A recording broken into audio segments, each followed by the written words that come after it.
नमस्कार दोस्तों, मैं लखन सर हिंदी ज्ञान गंगा यूट्यूब चैनल में आपका फिर से स्वागत करता हूँ। आज हम एक नए टॉपिक के साथ अध्ययन करेंगे, उसका नाम है सर्वनाम। आइए देखते हैं। परिभाषा: संज्ञा के स्थान पर प्रयोग किए जाने वाले शब्दों को सर्वनाम कहते हैं। देखिए, संज्ञा आप जानते हो, किसी अभी हमने इससे पहले वीडियो डाली हुई थी तो उसमें संज्ञा के बारे में बताया था। किसी व्यक्ति, वस्तु, स्थान या भाव के नाम को संज्ञा कहते हैं। मतलब सभी के नामों को क्या कहते हैं? संज्ञा कहते हैं। अगर नाम की जगह हम वो शब्द प्रयोग करते हैं जो नाम की जगह, तो उनको हम क्या बोलते हैं? सर्वनाम बोलते हैं। देखिए, जैसे मैं, तुम, हम, वह, आप, उसका, उसकी, वह आदि सर्वनाम के 6 भेद होते हैं। देखिए, जैसे मैं कौन, मतलब मेरा नाम लखन है, तो मैं मेरे नाम की जगह मैं का प्रयोग कर रहा हूँ, यानी सर्वनाम का प्रयोग कर रहा हूँ। तुम, यानी तुम्हारा नाम कुछ होगा तो वो संज्ञा होगा, उसकी जगह क्या प्रयोग कर रहा हूँ? तुम।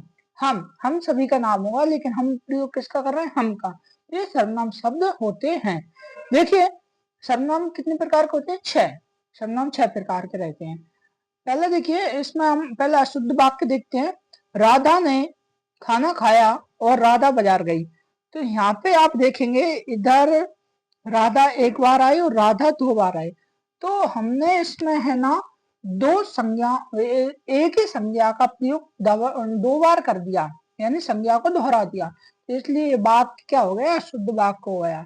शुद्ध क्या होना था? देखिए, राधा ने खाना खाया और वह, ये वह शब्द आया, तो यही क्या है? यही तो सर्वनाम है। मतलब राधा की जगह हमने किसका प्रयोग किया? वह का। तो संज्ञा की जगह प्रयोग किए जाने वाले शब्दों को सर्वनाम कहते हैं।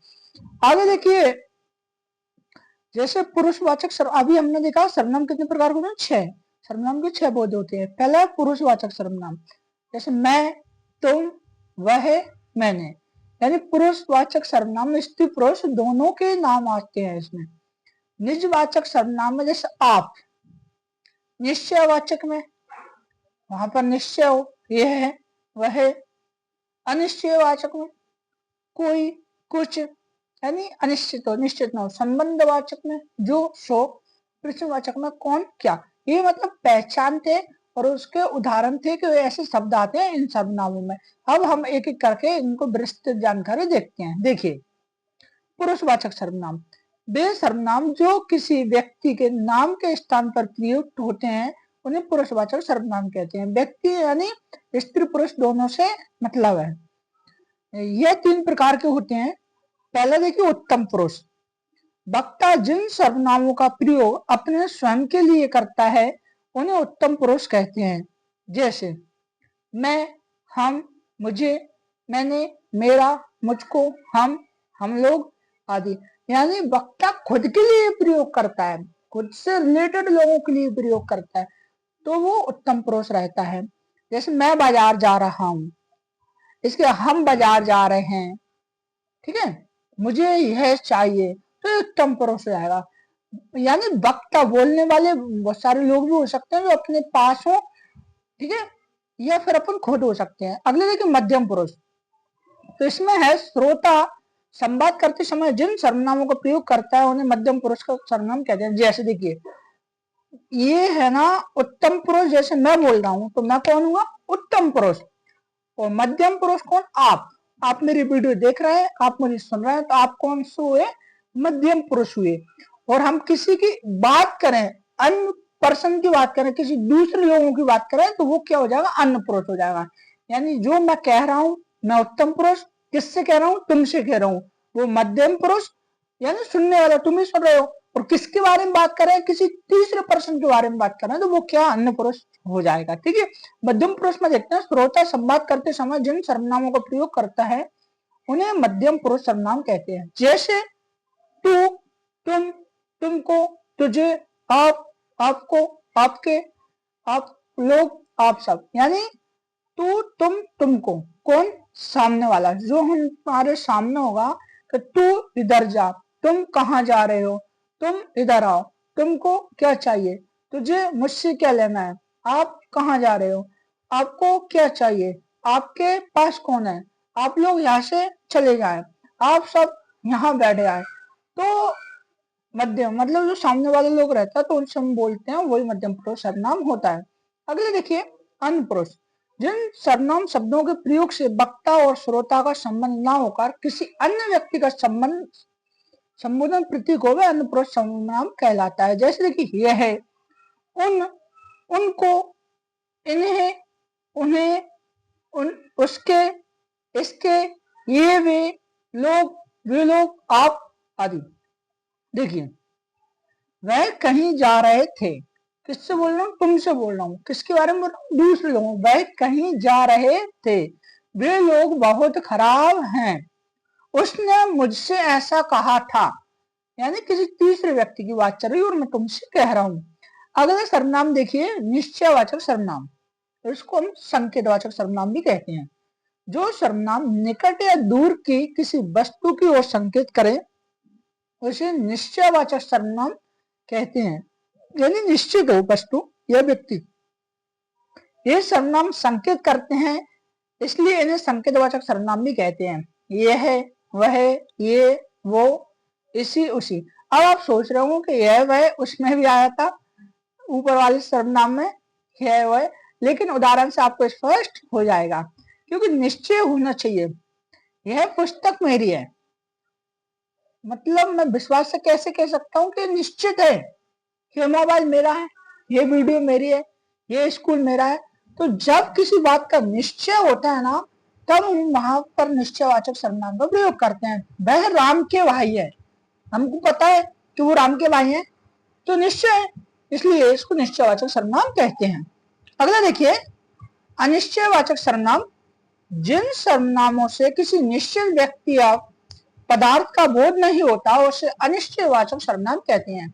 व्यक्ति, वस्तु, स्थान किसी में से किसी का भी निश्चय बोध नहीं होता, जैसे कहीं मैंने उसको देखा, किसी ने मुझसे कुछ कहा, कोई वहां पर मिलाता, यानी निश्चय नहीं है। देखिए कोई आ रहा है, निश्चय है क्या, नहीं है ना, तो अनिश्चयवाचक सर्वनाम। स्वाद में कुछ कमी है, निश्चय है क्या, नहीं, अनिश्चय। कोई कमी है, कुछ कमी है, यानी हम पता नहीं कर पा रहे हैं, इसलिए अनिश्चयवाचक सर्वनाम हो गया। अगला देखें संबंधवाचक सर्वनाम, जो सर्वनाम किसी दूसरी संज्ञा सर्वनाम से संबंध दिखाने के लिए प्रयोग किए जाते हो उन्हें संबंधवाचक सर्वनाम कहते हैं। जैसे जो, सो, उसे, जिसकी, उसकी, जैसा, वैसा। देखिए जो करेगा सो बनेगा, जो के साथ हमने किसका प्रयोग किया, सो का, तो आपस में दोनों संबंध है, जो और सो का। जिसकी लाठी उसकी भैंस, तो जिसकी और उसकी दोनों का आपस में संबंध रहता है, तो ये हमेशा जोड़ों में आते हैं, तो संबंधवाचक सर्वनाम कहलाते हैं। प्रश्नवाचक सर्वनाम, जिस सर्वनाम से किसी प्रश्न करने का बोध होता हो उसे प्रश्नवाचक सर्वनाम कहते हैं। जैसे कौन, कहाँ, क्या, क्यों, किसे, किन्हें, किस इत्यादि। जैसे तुम कौन हो, तुम्हें क्या चाहिए, तुम कहाँ जा रहे हो, तुम्हें क्यों पूछना है, तुम्हें कैसे जाना है, ये सर्वनाम प्रश्नवाचक सर्वनाम कहलाते हैं। ये आप आसानी से समझ सकते हैं, क्योंकि हम प्रश्न और उत्तर पढ़ते रहते हैं, तो प्रश्नवाचक सर्वनाम को आप पहचान जाओगे। अगला देखिए निजवाचक सर्वनाम, जो सर्वनाम तीनों पुरुषों उत्तम, मध्य और अन्य में निजवाचक सर्वनाम कहते हैं। जैसे आप, अपने, आप, खुद, निज, स्वयं, स्वतः आदि निजवाचक सर्वनाम है। देखिए मैं खुद लिख लूंगा, तुम अपने आप चले जाना, यानी निजवाचक और उत्तम पुरुष। इसमें आप देखेंगे कि इसमें हमारे खुद की बात की जा रही है, यानी आत्मनिर्भरता की बात की रही है कि मैं खुद लिख लूंगा, तुम अपने आप चले जाना, किसी की हेल्प जरूरत नहीं है, मैं अपना काम खुद कर लूंगा, मैं अपने कपड़े खुद धो लूंगा, यानी आत्मनिर्भरता की बात कर रही है। तो निजी बात कर रही है कि मैं अपनी गाड़ी खुद धो लूंगा, मैं अपने कपड़े खुद धो लूंगा, मैं अपना खाना खुद बना लूंगा, तो इसमें निजत्व की बात की जा रही है। ठीक है, तो आप इसमें समझ जाना और जो उत्तम पुरुषवाचक सर्वनाम था तो उसमें देखिए, उसमें मैं बाजार जा रहा हूं, तो इसमें काम करने वाली बात नहीं आ रही। जैसे इसमें हम भी आ जाते हैं, जैसे समूह में भी आ जाते हैं, जैसे हम 10-4 लोग हैं तो हम सभी की बात कर सकते हैं उत्तम पुरुष में।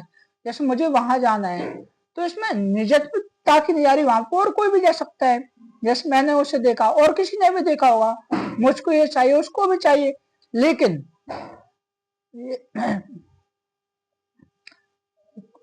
ये अपना निजवाचक सर्वनाम है, इसमें निजी प्राइवेसी वाली बातें रहती हैं। ठीक है, आशा करते हैं कि आपको ये मेरे द्वारा बनाई गई वीडियो पसंद आई होगी।